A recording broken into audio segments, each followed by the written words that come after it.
নমস্কার, আমি সৌমাদিত্য এবং আমার সঙ্গে রয়েছেন সুরবেগ বিশ্বাস, বিশিষ্ট সাংবাদিক এবং আমাদের ক্রাইম কথার রিসার্চার। নমস্কার। আচ্ছা সুরবেগ দা, কলকাতা শহরে তো নানান ধরনের ঘটনা, খুন, রাহাজানি, ডাকাতির ঘটনা এগুলো ঘটে। মানে আমি বলছি না যে অহরহ ঘটে, কিন্তু সেন্সেশনাল বেশ কিছু ঘটনা যেগুলো মনে রাখার মতন কিছু মনে পড়ে এই মুহূর্তে, কিছু দাঁড়িয়ে মনে পড়ছে? দেখো, ডাকাতি তো ভয়ঙ্কর ভয়ঙ্কর ডাকাতি হয়েছে, লুটপাট হয়েছে, খুন হয়েছে। আমি হচ্ছে জুনিয়র মোস্ট রিপোর্টার, তখন এসেই চেক করতে হতো।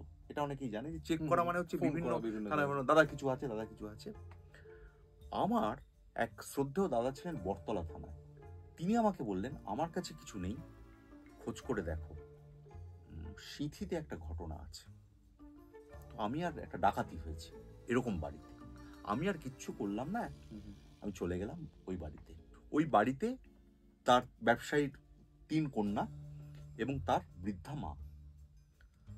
তো এবার আমি ডাকাতিটার বর্ণনা, তারা আমাকে বেশ বসালেন রিপোর্টার জেনে, আনন্দবাজার পত্রিকার রিপোর্টার জেনে, এবং আমি তাদের কাছ থেকে সবিস্তার বর্ণনা নিচ্ছি।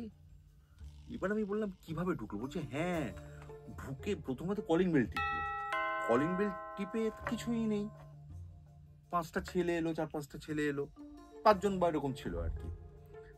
তো এই যে বৃদ্ধা, যিনি আর কি ব্যবসায়ীর মা, তাকে ওরা সবাই মিলে প্রণাম করেছিল।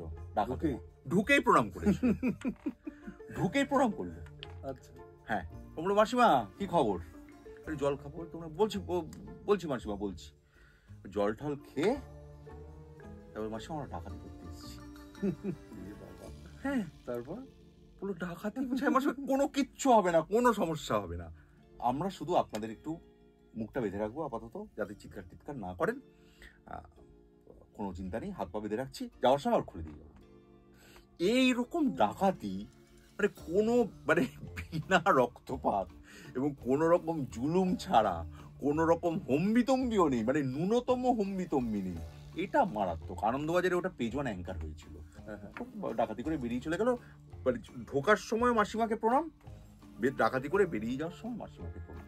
এরকম সুইট ডাকাতি আমি কিন্তু দেখি, মানে এরকম আমার অভিজ্ঞতায়, আমার অন্তত অভিজ্ঞতায় কলকাতায় আমার। মানে এদেরকে কি বলবে, আদর্শ ডাকাত? কি বলবো আমি জানি না, মানে এরকমও লুট, আদর্শবান ডাকাত, আদর্শবান ডাকাত, বা বলতে পারি ভদ্র ডাকাত, কোট আনকোট ভদ্র ডাকাত।